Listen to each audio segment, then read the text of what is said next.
Hi folks, I've braved the cold weather today. You can see that. I've got myself out of the workshop. It's 5 degrees in here, and I've actually brought the TGB Moped in. So let's have a little look at it and see what we've got to do to that. I've not touched this for 6 years. Let's have a look.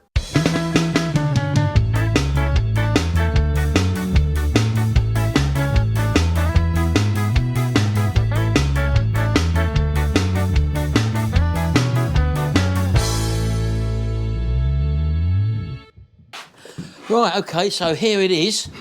The TGB RS50X, I think it is, or R50X, one of the two. TGB stands for Taiwanese Golden Bee, believe it or not. So obviously this comes from Taiwan.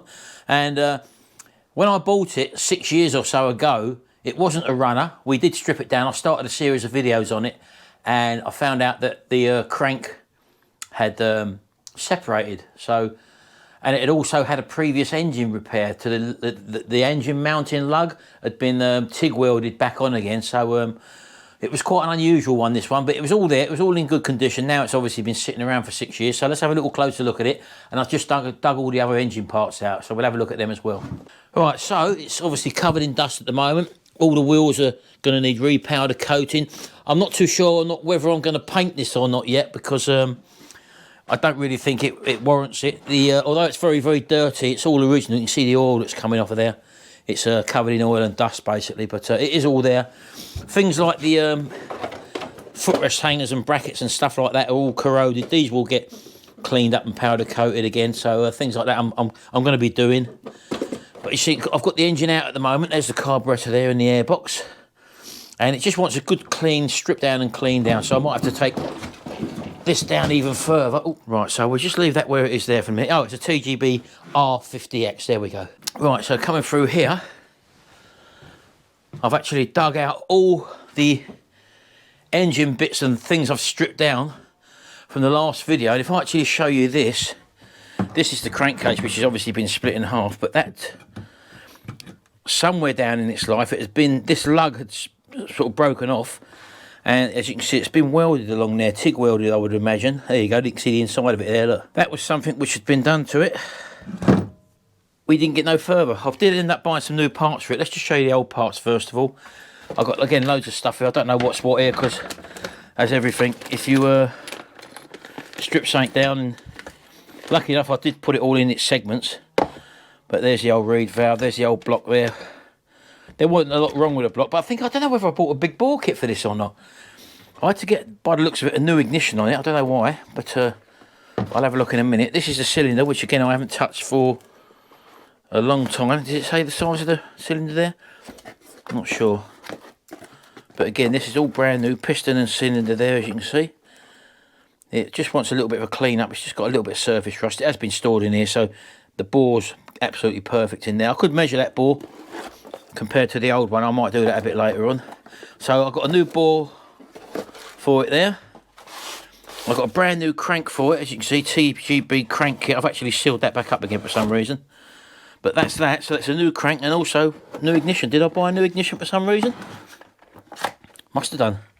Maybe the key didn't fit it. So there you go, brand new ignition for that there as well. There you go, so that was also bought, and also a new spark plug many years ago. And all the other ancillaries. Oh, there's the old, is that the old ignition? I'm not sure, I don't know. I don't know whether this again was off of one of Jimmy's bikes, I'm not sure. It seems to be that this could be the case, I'm not sure, but again, I'll only know when I start looking through this stuff. There's the main body of the engine now. I'm going to need new crank seals in there, I would imagine. I don't think I actually bought them, so I will have to look for them. Otherwise, we'll have no compression. This all needs cleaning up, as you can see. There's the old original exhaust there. And it's also got this, where is it? I did see a, oh no, there's a downpipe, I think, for it there. And these have got these little baffle tubes that come off of the actual downpipe that go to some sort of expansion thing. I think that's to restrict them or whatever. A lot of people just cut them off and like block them off and use it as a standard exhaust. So we'll probably might even go down that road yet. I'm not too sure yet. We just want to get the thing back together first of all. So there's the old, let's have a look. There's the old barrel. So let's just put that next to the new one and see if there's any visual difference that I can see there. Not too sure. I've got a pair of gauges, but do they look the same? possibly do. I don't know. I'm not sure. I'll tell you what, one easy way to do it is to look at the old piston. I should have that in there, shouldn't I? Maybe. That'll be on the crank, wouldn't it? There's the crank over here, I think. No, I'll take it off. I've took it off. I could take the new piston out, I suppose. Bear with me. Right, got my measuring tool here. Let's measure this old bore first of all. Hold on. Again, I'm not really bothered. I can't remember what I bought, that's all. So if I take that out there like that, that's probably 41 or 42 mil. I'm looking at this one. Oh no, it's bigger, look. It is bigger, so this is a bigger CC, this one. That's 40, say 42 mil, the old one. And the new one is a couple of mil bigger. So it could be, I don't know, 60 or 65 cc. I don't know what this thing is. That looks like it's 44 mil, 43 or 44 mil, and that one's 41 or 42 mil. So it's 2 mil bigger by the looks of it, so it is a bigger bore one. And I thought it would have said on the box, actually. It probably does somewhere. I'm sure someone will tell me what it is anyway, so that's what the size is there. I will open this crank. Let's have a look at that crank while we're here. Oh, I've got a blade here, look. So let's just open this up. Again, years ago, I tend to forget more than I remember when it's coming into stuff like this, and if you don't store it properly, you do forget. Lucky enough, I did store it correctly. Here we go. Oh, I got the crank seals in it. Oh, that's handy. Oh, and new bearings. How about that? So I bought the actual complete set. So crank seals are all there, bearings all there. Happy days. So that can be rebuilt, and the casings can all be tidied up, cleaned up, and go back together. So that's the start of this project anyway. So let's put that over there for now. Put that over there, and put that over there. Things like, as I say, this exhaust, I can sandblast this, paint it all black and stuff like that. So again, happy with that.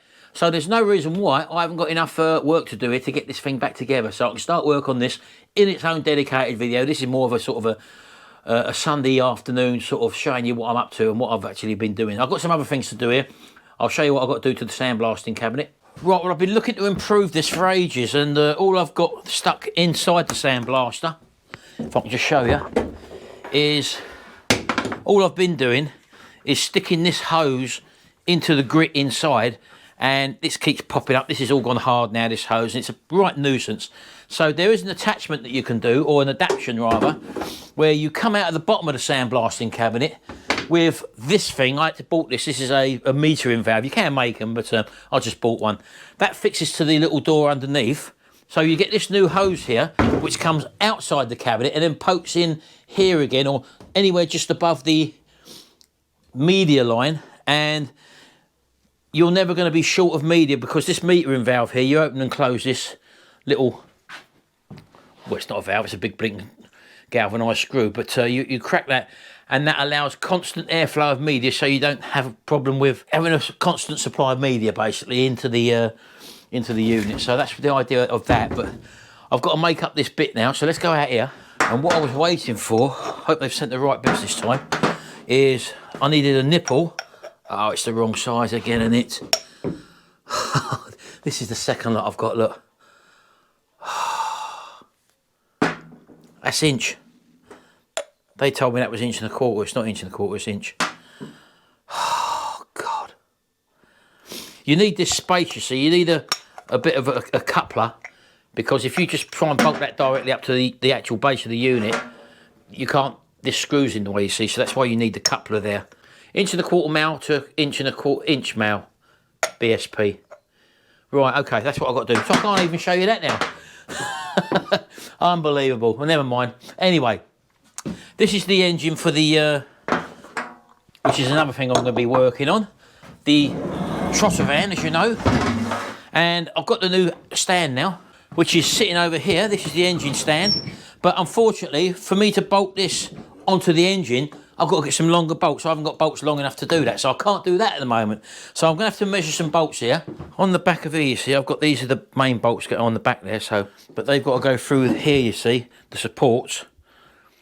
And, or maybe even just done. You need that, they've got to go through the supports, because you need that gap, obviously, because that crank sits off the base there, so you need them spacer blocks, so to speak. So I've got to find some long bolts now, long enough to go through here into the engine. So I'm going to measure them up and find that.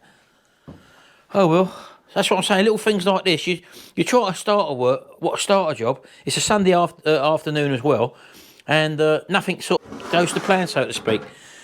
There's the crank. I've got to take the pistons out of there. All new piston rings went into there, but again, they've all got to come back out again. This has all got to be cleaned off again. I'm going to have to strip down the front cover again and the timing chain. It's got new seals in it, but this will all have to come off again. And yeah, that's the block from the trotter van. Right, just come out the front here, and I can't call him Crap-It Man anymore. It's Project Man's here, and he's been out doing a bit of strimming. Remember all the bushes we had along here? Let me show you. These were getting out of hand, these, and they was needing to be cut down. And I come out here, he's bleeding done it. So happy days. That saved me a job.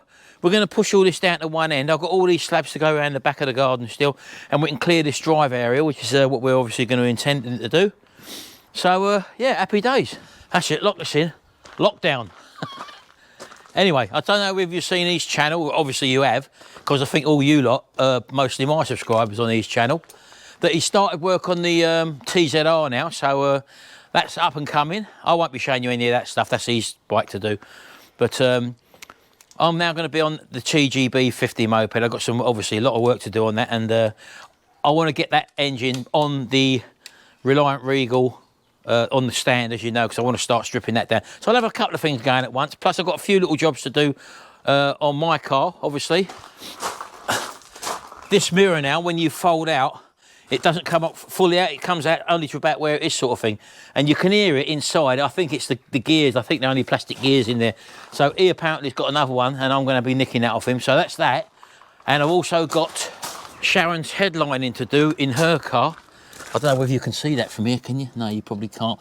But it's all hanging down. It looks like a blinking temple in there with all that stuff in there. So I've got some adhesive, some spray adhesive, which I'm going to hopefully do that with. I'm not taking the whole roof lining out. It's a make, do and mend on this sort of thing. So that's what we're going to be doing there. Right, what you got over here then? What are you doing over here? Trimming this back. Yeah, right. Again, a lot of dead leaf branches up here. Not that you can't reach up there, but some of these branches are encroaching on the telephone cable, and the power lines coming in. So we're going to be sort of doing all this. But we've got a chap coming, hopefully, at some stage. We don't know when because of this lockdown.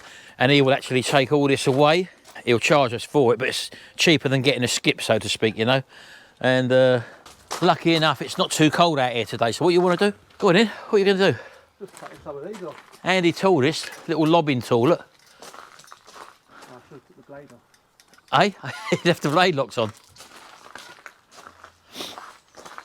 Very handy tool. You've got to take the bolt out. You won't be able to do that now, will you? Just have a wing nut on, didn't it? But it broke. Oh, right. Yeah, that's right, yeah. Go on in. Lob some down there. Oh, it's got the saw. You're using the saw bit. Well, I wanted to use the cutter, but the saw's in the way. There you go. It's working, isn't it? Yeah, it just gets caught on the blade though. Oh, right. Yeah, there's a load of dead branches up there, you know. That's a good tool, that.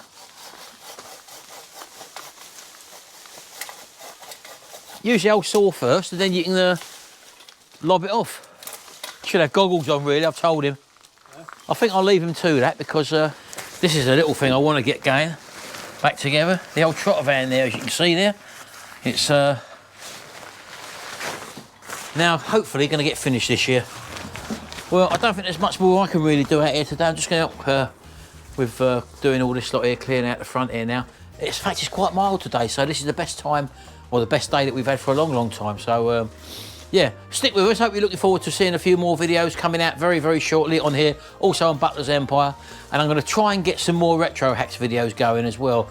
Me little restoration job. Someone asked me the other day, they missed them ones. But again, it's just fitting it in the time of day.